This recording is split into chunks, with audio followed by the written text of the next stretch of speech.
Mga kababayan, nagbabalik po muli ang inyong katambay, si Katambay Manong po. Kamusta po ang lahat? Sana po nasa mabuti po kayong kalagayan. Magandang umaga po muna, tanghali, hapon, gabi. Madaling araw po sa atin lahat. Saan man sulok ng bansa o mundo tayo naroon, naway maingatan po tayong lahat, mga kababayan. Ito po, umpisa na po natin, mga kababayan. Huwag na po tayo magpaligoy-ligoy.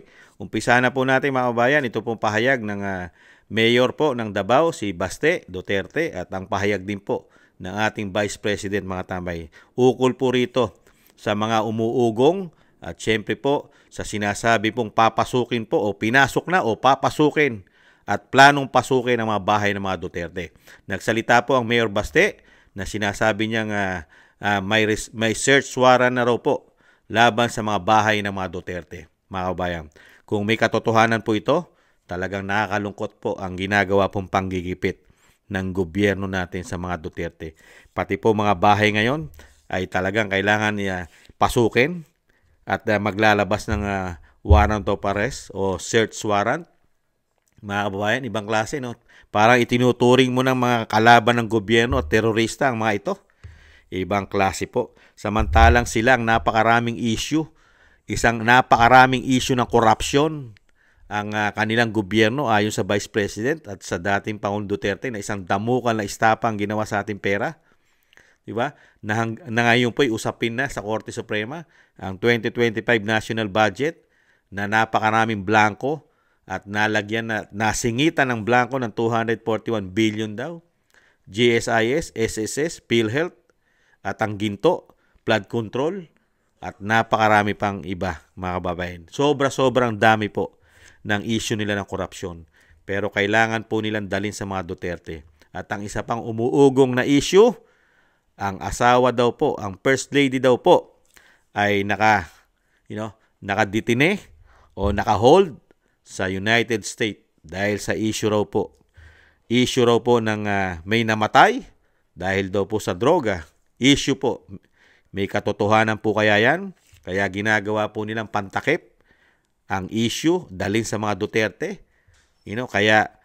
Kaya sinasabi po timing yung issue raw na nangyari sa Amerika, biglang pagdampot naman sa dating Pangulong Duterte na dalhin sa The Hague o sa ICC sa Netherlands, mga kababayan. Pakinggan po natin si Mayor Baste at sundan po natin kay Vice President Sara Duterte.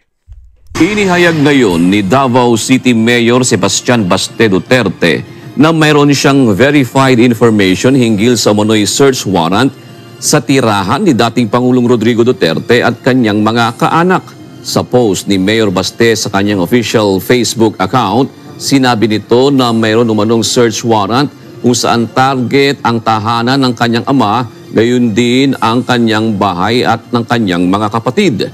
Bagaman nauna nang itinanggi ng Police Regional 11 na walang katotohanan ng nasabing impormasyon, hindi dito kumbinsido si Mayor Baste. Nauna nang kumalat kahapon ng balitang umano'y planong pag-raid sa bahay ni dating Pangulong Duterte sa Davao City, gayon din kay Vice President Sara Duterte. Mapagkakatiwalaan pa ba natin ang mga kapulisan? Di ba? Nakita naman po natin nung bago damputin ng dating Pangulong Duterte. Yung mga airport, isang damukal po ang airport, ha? Isang damukal po ang mga pulis. Di ba? Ano po sabi ng kapulisan? Yun daw po ay parang safety protocol ng airport. Isang damukal po ang pulis sa Davao City noong mga panahon na yon. Isang damukal din ang pulis sa Maynila. Kailan po ba nagsasabi ng totoo ang kapulisan? Nagsabi po ba sila na katotoo na dadamputin nila kaya maraming pulis sa mga airport nung panahon na uuwi galing ng Hong Kong ang dating Pangulong Duterte? Sige nga. Tapat ba ang ating kapulisan? Pagdating sa mga Duterte, tapat? Mga kababayan? May dignidad pa ba? May moral pa ba ang mga kapulisan na magsabi ng katotohanan? Ito po naman po ang pahayag ng Vice President, mga tambay, tungkol po sa issue ng pagpasok sa kanilang mga tahanan. Pinaghahanda na ni Vice President Sara Duterte ang kanilang buong pamilya sa mga posibleng susunod na mangyayari matapos ang pagdakip kay dating Pangulong Rodrigo Duterte. Bukod kay Davao City Mayor Sebastian Baste Duterte, nakarating na rin sa Vice Presidente ang umano'y pagkakaroon ng search warrant sa kanilang mga bahay. Yes, I heard about that. The search warrant applied for all the houses, all our houses of all the members of the family, and I mentioned to my siblings that you don't have control over this anymore. So I just told them that just secure your valuables, and then just allow them to do the search. Ayon pa sa Vice Presidente, inaasahan na rin nilang maaaring maitanim na ebidensyang gagamitin laban sa kanilang pamilya at ito na umano ang naging template ng mga ganitong sistema. We expect that there will be planted evidence inside the houses. So I told them that we'll just have to face that as well, because that is the template that they did with former Congressman Arnie Teves. It's exactly the same template. Bagamat hindi niya tahasang tinawag na iligal ang isasagawang mga paghahalughog, binigyang diin ni VP Duterte na walang dapat masaktan o lumaban sa nasabing proseso. Bunsod na mga maaaring susunod na mangyari, pinakiusapan na si VP Sara ng kanyang ama na umuwi na sa Pilipinas. When we talked, he, as a request, he asked me to go home. So he repeatedly said, do not leave the country, do not leave the Philippines. And so I told him na I know, I understand that, and I do not want to be here as well. Ngunit ipinaliwanag niya dito na mananatili siya sa dahig hanggang maayos ang koordinasyon sa legal team. Maghihintay din muna siya ng isang kamag-anak na maaaring dumalaw sa dating Pangulo. Unfortunately, I am the only one who has a Schengen visa, and I am the only one who is a lawyer. So I told him that when we are able to meet with the legal team, that I will immediately return home. So I will be here until the legal team is doing their work already, and another relative is here to assist him. Jed Neresina, UNTV News. Yan mga tambay, ang idinulot po ng pagiging unit team sa mga Duterte na makabalik sa kapangyarihan, ang tinulungan po na pamilya at naipalibing pa po ang kanilang ama. Nabigyan pa po ng marangal na libing, may mga gun shoot pa na talagang isa pong karangalan na binigay sa kanilang ama. Talagang maayos na libing sa mga bayani. Pero po ang ginawa naman po pagtanaw ng utang na loob, ipatapon ang tumulong pong ipalibing ang kanilang ama ay itapon po sa bansa ng dayuhan. Ipamigay na walang due process na nakuha po ang dating Pangulong Duterte. Kidnapping daw po ang ginawa. Kidnapping. Tapos ngayon, ayan naman po. Hindi pa tapos dahil pinanggigigilan pa nila ang Vice President na ma-impeach sa Senado.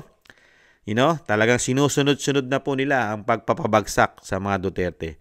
Pinabagsak na po nila, dinala po nila kahit illegal na pamamaraan, yung sinasabing paghuhudas sa ating bansa, hinudas ang ating gobyerno, hinudas ang ating soberenya. Mga bayan, wala po silang pakialam dyan. Mga bayan, kahit po na hinudas po nila ang ating judicial, ang ating hukuman, inilagay nila sa batas. Ang batas ay nilagay nila sa kanilang kamay. Pati ang ating mga kapulisan ay kamay na bakal po ang pinatupad. Mga bayan, hindi po tamang proseso ng batas na galing sa judicial o sa hukuman o Korte Suprema. Kaya po nakita po natin, talagang hindi po lulubayan ang pamilya Duterte. Talagang gamit na gamit po yata ang pera ng bayan. Pera po ng taxpayer ang ginagamit po yata, mga tambay. Dahil nakita naman po natin, pati ang ginawa pong paghatid ng dating Pangulong Duterte kung paano po siya kidnapin ay eroplano pa po galing sa Pilipinas at taxpayer pa po ang nagbayad. Pilipino pa ang nagbayad sa eroplano. Lahat po ng ginawa pong katarantaduhan, pagkikidnap, ay puro pera po ng taxpayer ang ginastos. Sa lahat po ng gastos sa pagpapabagsak po yata sa ating dating Pangulong Duterte at sa pamilya Duterte, ay puro pera po yata ng taong bayan. Dahil alam naman po natin, lahat ng pera na lumalabas sa gobyerno ay galing po sa buwis. Sa buwis. Kaya po, mga kabayan, nagtaksil po ang namumuno sa atin. Ang gamit pa sa pagtataksil ay pera natin, mga kabayan. Unbelievable. Hudas, taksil. Pero pera ng bayan ang daladala. Ibang klase. Kaya po, nakita po natin, lahat na po ay gagawin nilang pamamaraan sa pamilya Duterte. Ngayon, pati po bahay nila ay talagang hahalugugin, papasukin. Kaya nga, hindi naman po tangat mga bobo ang mga Duterte. Alam po nila na malaki ang posibilidad, di umano, na lalagyan po ng mga planted evidence. Kamukha raw po ng nangyari kay Congressman Tebes, mga kababayan. Hindi po malayo. Hindi po malayo. Dahil ang ating mga kapulisan ay hindi naman po nagsasabi ng katotohanan. Lagi pong sikreto ang kanilang trabaho. Sikreto. Nakita nyo naman po. Yung inuulit ko. Isang damukal po na mga kapulisan ay kinalat nila sa mga airport po na posibilidad na bababa ang dating Pangulong Duterte. Isang damukal, batalyon. Ano po ang sabi ng PNP? Yun daw po ay may purpose lamang. Security lang. Pero nung dumating ang dating Pangulong Duterte, sa kanya pala nakalaan ang isang damukal na pulis. Nagsabi po ba ng totoo ang mga pulis? Hindi. Ngayon, yung pumuputok na search warrant o warrant of arrest para halugugin, search warrant ng mga bahay ng mga Duterte, maniniwala ba ang mga Pilipino sa kapulisan? Anong moral at dangal lang meron ngayon ng kapulisan? Ang tingin ng mga Pilipino sa kapulisan ngayon ay mga hudas. Ang mga sundalo, hindi naman lahat. Hindi naman lahat ng mga kapulisan ngayon ay hudas. Pero meron pong hudas sa kanila. Dahil ibinenta po nila, ipinagkalulo po nila ang isang Pilipino. Kaya nga po hudas. Ipinagkalulo ang isang dating Pangulong Duterte ng mga pulis, mga general. Di ba? Talagang nagpakahudas na po. Naglingkod na po sa Interpol. Naglingkod na po sa ICC ang mga kapulisan. Wala naman po silang isinasampang kaso sa ating bansa. Ang mga nag-aakusa. Ibang klase po. Grabe po. Sana po malagpasan po mga tambay. Napakahirap po ng pinagdadaanan ngayon ng dating Pangulong Duterte sa sobrang panggigipit pong ginagawa ng gobyerno natin ngayon na gamit-gamit po ang pera ng bayan sa panggigipit sa mga Duterte. Sa pamumulitika, gamit ang pera ng bayan. Pera ng bayan ang ginagamit sa panggigipit at pamumulitika. Mga kabayan, gamit na gamit po ang pera natin sa pamumulitika po. Sa mga kanilang sariling interes. Kapangyarihan na ayaw nang mawala sa kanila. Ibang klase po. Ganyan po palang mapapalalang natin. Isang damukal na ipinangako, kasama ang ICC na hindi papapasukin. Mga kabayan, dahil wala ng jurisdiction sa atin yan, hindi tayo miyembro niyan. Nangyari po ba? Sa dami ng sinalita. Sinabi rin na hindi siya papayag na ma-impeach ang Vice President. Natupad ba? Wala pong natutupad sa sinasabi ng Pangulo ng Pilipinas. Pati nga ang pinangako niyang pagkain na pabababain kahit ang bigas, walang natupad. Walang natupad. Ang natupad lang po sa panunungkulan ng Pangulong Marcos Jr. na hindi traitor sa bayan, hindi hudas sa bayan, hindi hudas sa traitor, hindi makapili. Ano po ang binigay po daw sa atin ng 3 taon? 3 taon daw pong korupsyon ayon sa Vice President. 3 taong pag-iistapa raw po sa pera natin ayon sa dating Pangulong Duterte. At syempre po, 3 taong pangako. Walang nahita. Pilipino. 3 taong pamumulitika. Kaya po, maging aware po, siyempre po, maging lalo po sa pamilya Duterte. Alam naman po natin, ang karamihang bahay po ng mga Duterte ay nasa Mindanao, nasa Davao City. Kaya po, naniniwala naman ako na magiging aware at mapagbantay at mapagmasid po ang ating mga kababayan na nagmamahal po sa mga Duterte, lalong-lalo po sa mga kababayan natin nasa Davao City. At sana po maging listo po at maging aware po tayo at tingnan po natin ang mga gagawin ng ating mga kapulisan dyan. Dahil po ngayon ang ating mga kapulisan, nakita naman po natin kung paano po ginawa nila sa dating Pangulong Duterte. Kamay na bakal po ang pinairal po nila ngayon. Hindi na po ang judicial ang sinusunod nila. Hindi na po ang batas. Hindi na po ang Korte Suprema. Iba na po ang sinusunod ng kapulisan. Nag-i-implement sila ng batas, pero hindi naman po sila sumusunod sa batas. Mga kababayan, yan po ang nakita ng mga Pilipino sa mga kapulisan. Pagdating po sa mga Duterte, gumagamit po sila ng kamay na bakal. Lalong-lalo po raw ang General Torre, ayon po sa ating mga kababayan. Nakita po ng mga Pilipino yan kung paano po nila ginipit ang dating Pangulong Duterte. Kaya po mga kababayan, isama po natin sa dasal, siyempre po, tanging napakabisa po, nakapangyarihan po ang panalangin, kaligtasan. Siyempre po, lalo po tayo mga Pilipino, ingatan po natin ang ating mga sarili. Maging listo rin po tayo, lalo po sa panahon po natin ngayon sa ating bansa. Laganap na naman ang droga, laganap na naman po ang addictus, ang krimen, laganap po, pati mga banyaga, napapatay na po. Ilan na po ang napapatay na banyaga? Yung huli po, ni-rape na, pinatay pa. Mga kabayan, iba po. At syempre po, nakakalungkot po, pati po mga ibang bansa ay naglalabas na rin po sila ng advisory na hanggat maaari ay iwasan na po ang ating bansa na sila'y magbakasyon. Nangunguna po ang Australia. Pinaiiwas na po ang kanilang mga kababayan. Dahil yan po ang naidulot po ng bagong Pilipinas. Bagong-bago na po ang Pilipinas nung pumasok po ang binagoongan. Ibang klase po mga kababayan. Kaya po, maging aware po tayo, lalong-lalo po mga kababayan natin sa Davao City. Aware po kayo, tumulong po kayo. Huwag po tayong pumayag na lamunin po tayo ng ganitong sistema na dinadaan po tayo sa batas militar, pamumulitika. Grabe po ang ginagawa nilang pamumulitika. Mapabagsak lang ang kanilang sinasabing kalaban, mga kababayan. Ibang klase po. Kaya nga po kabilin-bilinan ng dating Pangulong Duterte dahil sa sobrang pamumulitika ay pinauwi na rin po niya ang kanyang anak sa ating bansa. Umuwi ka na, mga kababayan. Ganyan po kalakas ang loob ng dating Pangulong Duterte kahit po siya po ay nahihirapan na, lalo-lalo sa kanyang kalagayan. Meron pa siyang pinagdadaan ng kalusugan dahil nakita naman po natin, pati gamot niya ay napapabayaan na po na ipainom sa kanya.